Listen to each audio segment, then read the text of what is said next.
Yan. So let us continue our discussion on signal and graph terminology. Okay. So yeah, yeah.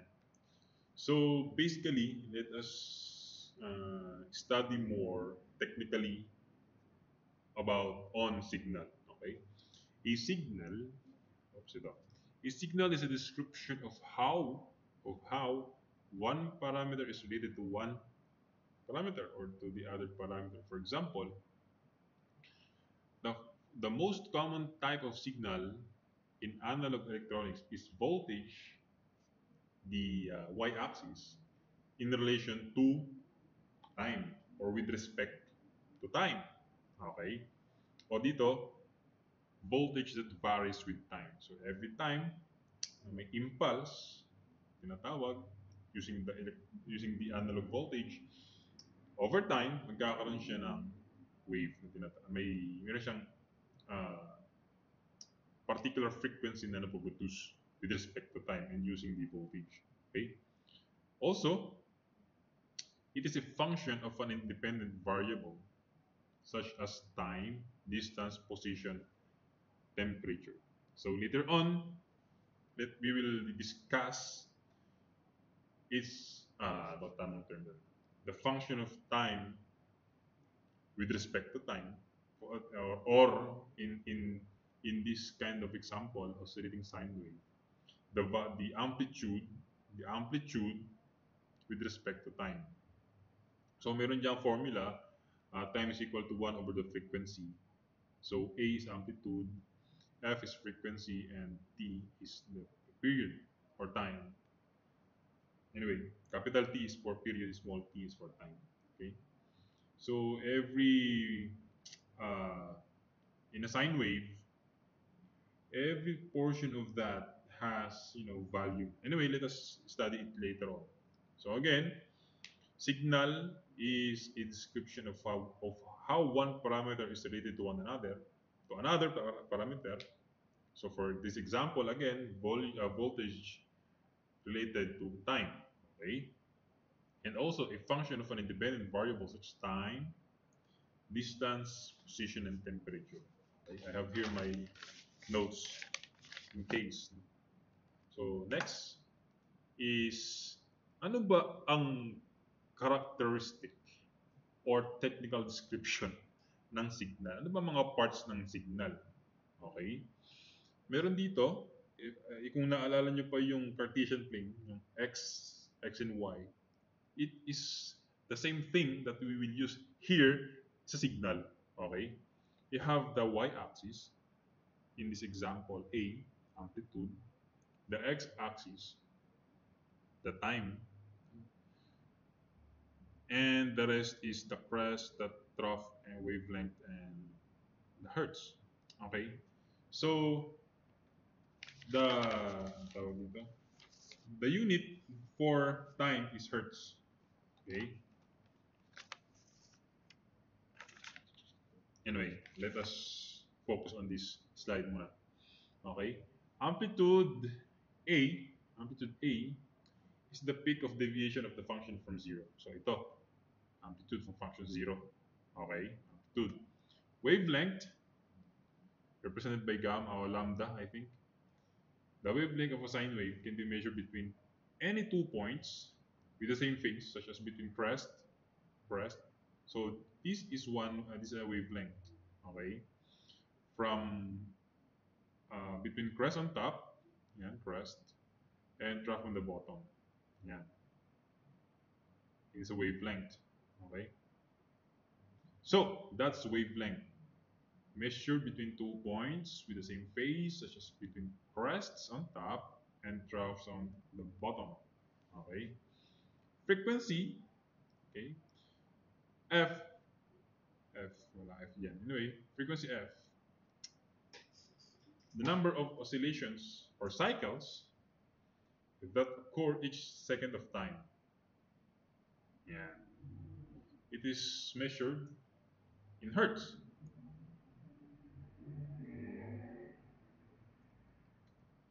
which is equal to one event or one cycle. So, yeah, frequency. number of oscillations or cycles occur in 1 second. So makikita nyo dito, 1 second is 1 second from A, B, C, D, E. 1 second is equal to 1 hertz. You know. Again, frequency is measured in hertz, which is equal to 1, sorry, united, which is equal to 1 second, 1 event per second. Okay. Period T or time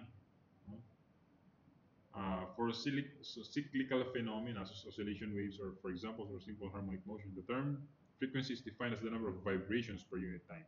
Okay? Number of vibrations per unit time.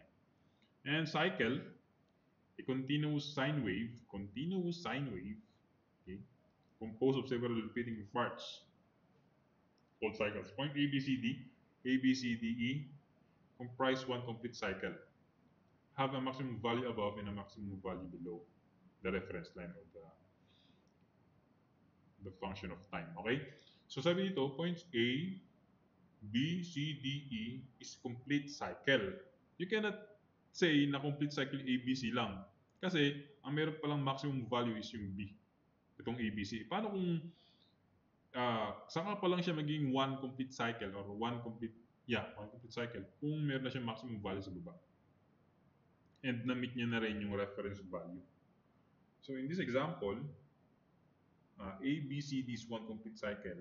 For example, 1 second yung time niya, yung travel niya sa reference ng time. Meron ka ng 1 hertz dyan. One complete cycle yan. A, B, C, D. Kung itong from point E, punta ka dyan sa taas, F, for example, F, G, H, I. So that's 2 cycles na, or 2 hertz. Okay? Diba? Pwedeng dyan. Anyway. So that's part of a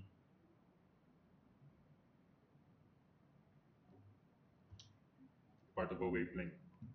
A wavelength, yeah. Graph terminologies of and signal. Anyway.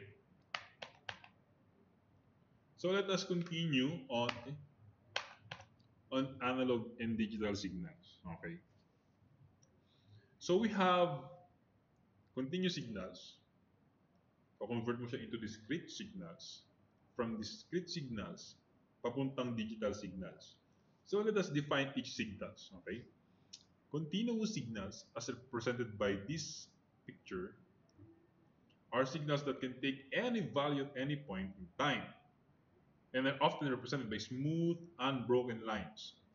They are like flowing river where the water moves continuously without stopping. These signals are usually associated with analog systems. Okay. So continuous signals, zoom ko ha.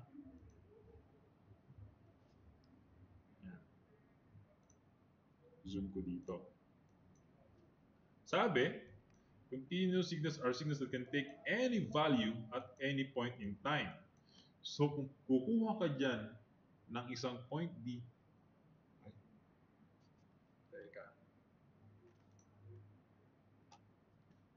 hindi ko na lang i-zoom, wala akong ano eh. Anyway, any point dyan sa signal na yan, any point dyan ay merong value. Okay? So that's continuous time signal. It's not broken, and anywhere, kahit saan ka dyan kumuha or tumingin, no, there's a value. No? May mga value yan. Okay? That's continuous time signal. For example, the temperature throughout the day is a continuous signal. It changes smoothly over time and can take any value within a range. Yeah, for example, every microseconds, nagbabago yung temperature. So from time to time, from 6 a.m. to 6 p.m., yung temperature ng katawan, temperature inside the room, temperature inside any area is continuously changing. At any time, at any point in time, there's a value. Okay? So that's continuous time signal. Let us now continue naman doon sa discrete signal. When we say discrete signal, kakaroon na ng sampling yan. Okay? Kuha ka ng specific value, specific time. So, kakaroon ka ng sampling. Okay? Anyway, discrete signal naman are signals that are only take specific values at a certain points in time. They're like series of snapshots taken at regular intervals. So these signals are usually associated with digital systems. Yeah. For example, the number of students present in a classroom at the end of each hour is a discrete signal. It can only be counted in whole numbers and is recorded at specific times. Yeah. So when it comes to discrete signals, uh, kukuha ka na ng samples doon sa continuous time signal. So, pag nakakuha ka ng sample doon sa time signal, continuous time signal, you have here a specific value at a certain point in time. So, kung makikita ninyo, through sampling, kumuha, for example, kumuha ako ng samples from this signal, continuous signal, and nagkaroon na to ng mga value.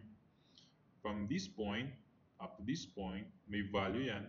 This point, yan, yan, yan, yan. May mga values na yan. At a given time, given point, yan. May mga values na yan. Why? Kasi nakapag-sampling ka na dyan. No? Mamaya, magpag-aaral natin kung paano yung sampling. But anyway, that's discrete signal. Okay? There is a specific value at certain point in time. Example naman dito, ito, classroom area, classroom setup. No?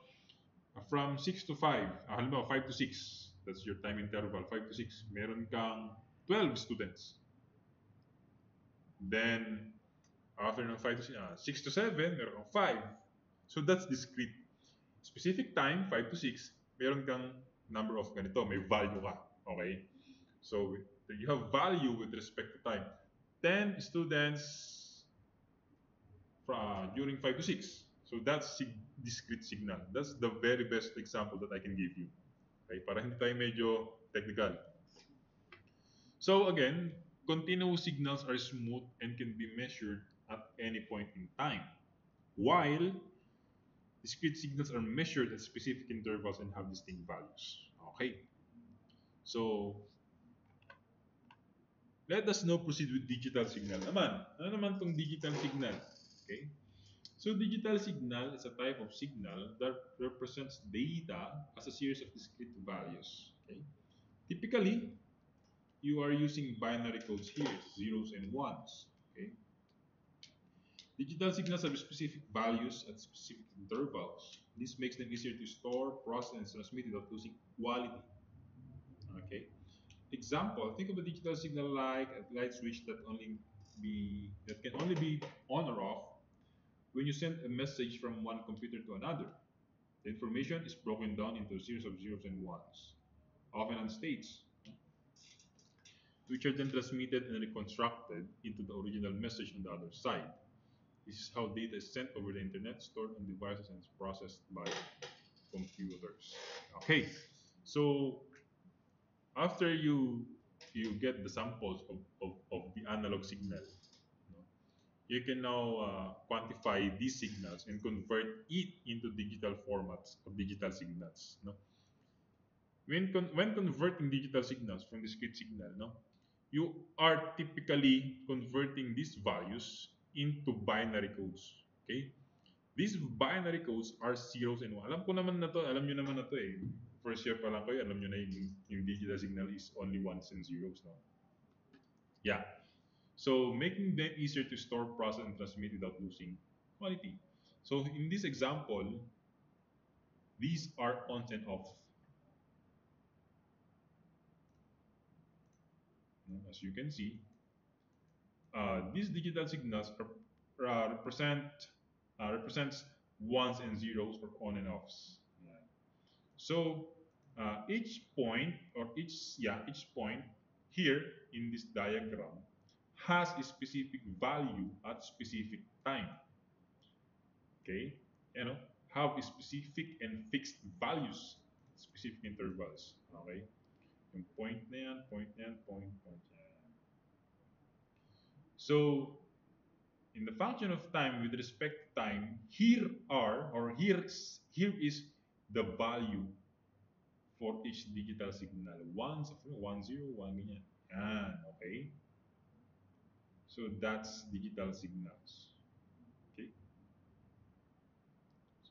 I don't know kung nakikita nyo itong cursor ko. But anyway, yeah. Again, digital signals, like yung mga points na yan, have a specific fixed values at specific intervals. Ayan, may mga points na yan. On the other hand, yung discrete naman, meron din siyang area. Ayan. Ano? Area tuloy. Specific signals, specific values. They are the same, however, ito kasing digital signal, you are converting it into binary code, ones and zeros. Okay? So that's analog and digital signals. So if you want to know my reference here, nasa course syllabus lang din naman natin ginamit ko. Okay? No? These ones and zeros are transmitted and reconstructed into the original message on the other side of the computer. Is how data is sent over the internet, stored on devices processed by computers. Yeah. So to further understand the scientific, the technology about it, and the scientific base about it, let us watch a video. So I have here this link, but I can play yung video 1.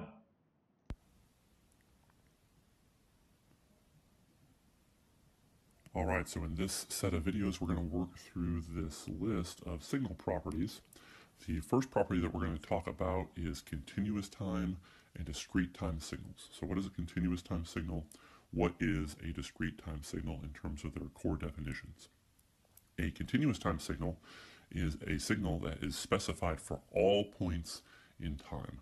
So when we talk about continuous time signals, we usually plot them versus time, where we label that axis t, so little t. And no matter where we pick on that axis, the signal has a value. Discrete time signals, on the other hand, are discrete time signals that only exist or are defined at discrete points in time. So whereas for a continuous time signal, you can pick any real valued number, a whole continuum of values, an infinite number of values, an uncountably infinite number of values, and that signal will be defined. A discrete time signal is only going to exist at either a finite number of points in time or a countably infinite number of points in time. Let's draw some little cartoons to get a better feel for what we mean by this. So first of all, a CT signal, a continuous time signal. We always plot versus continuous variable t. And here's just kind of a little cartoon sketch of what a continuous time signal might look like. So I've drawn the continuous time signal x of t. No matter where I pick on the time axis, so if I pick this point, then my signal has this value, it's defined. Or if I pick this point in time on the time axis, then my signal has this value, it's defined. So no matter where I pick on the horizontal axis t, I can always find a value of the signal, and my signal is defined because it is a continuous time signal. What about discrete time signals? What do they look like? So first of all, when we plot discrete time signals, we plot it versus a discrete time variable. I almost always use the variable k to indicate discrete time, so that's why I've plotted the discrete time signal x of k. But other books and other people use different variables. Sometimes people use m, sometimes people use n or l. There's lots of different variables that you can use to indicate discrete time. I'm going to choose k for this plot. When I plot this signal versus discrete time, the values on the time axis take on discrete values 0, 1, 2, 3, 4, 5, -1, -2, -3, etc. So let's see what a discrete time signal looks like. First of all, when we plot a discrete time signal, we use these lines with dots at the top that we call stems to make the plots. And notice that the discrete time signal x of k only exists, or it only has a stem at these discrete points in time. So there's a stem at time 0, and there's a stem at time 1, and a stem at time 2, etc. The height of the stem indicates the value of the signal at that point in time, just like it did for the continuous time signal x of t. So for instance, at time k equals 3, the signal x of k has a negative value, whereas at the time k equals 4, the discrete time signal x of k has a positive value. So this is what a discrete time signal looks like and how we plot it. Finally, let's talk just a little bit about some more of the notation that relates continuous time signals and discrete time signals. Often when we go to a discrete time signal, we've come from a continuous time signal through a process called sampling, and we're going to get into sampling later in the course for sure. The frequency with which we sample, there's two ways to talk about it. One is in terms of units of time t. So how often do I grab a sample? So t might be seconds or 0.4 seconds or 0.1 seconds, how often in time. The other way to think about it is in terms of a rate, how many samples per second, and that's what we know by f sub s. So f sub s might be 10, meaning 10 samples per second, or 50 samples per second, something like that. These quantities t, the sampling period, and fs, the sampling rate, are related via the equation t equals 1 over fs. So that's one thing to kind of keep in mind.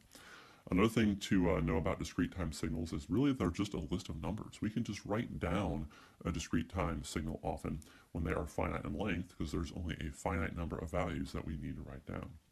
Another word that people use for discrete time signals is a time series. I don't use that word too often, but some authors use that word. Also, just the notation of continuous time signals and discrete time signals tells us what type of signal they are.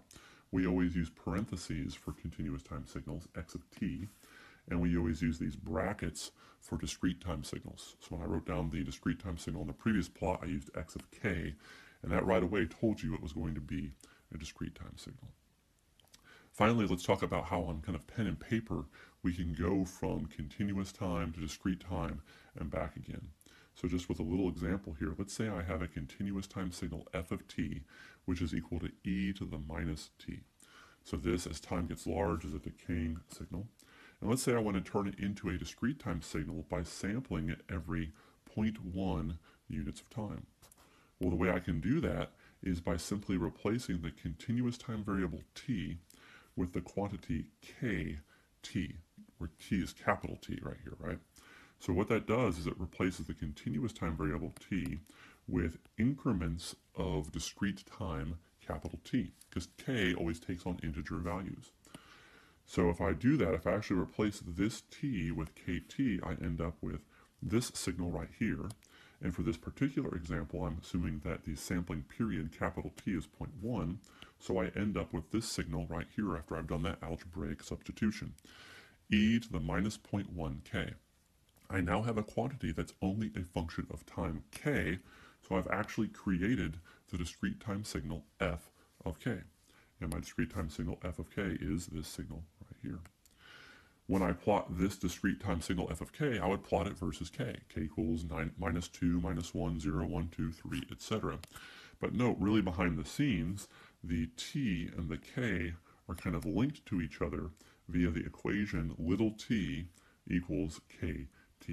So even though I'm plotting k equals 0, k equals 1, k equals 2, I can almost think about that as time t equals 0, t equals 0.1, t equals 0.2. I'm sampling in increments of time, capital T equals 0.1. All right, well, that is it for now. We have discussed one of our first signal properties, the differences between continuous time signals and discrete time signals. In the subsequent videos, we'll keep working through that list.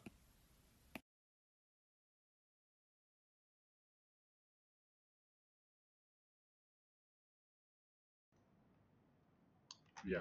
So that's, again, continuous time and discrete time signals. Okay?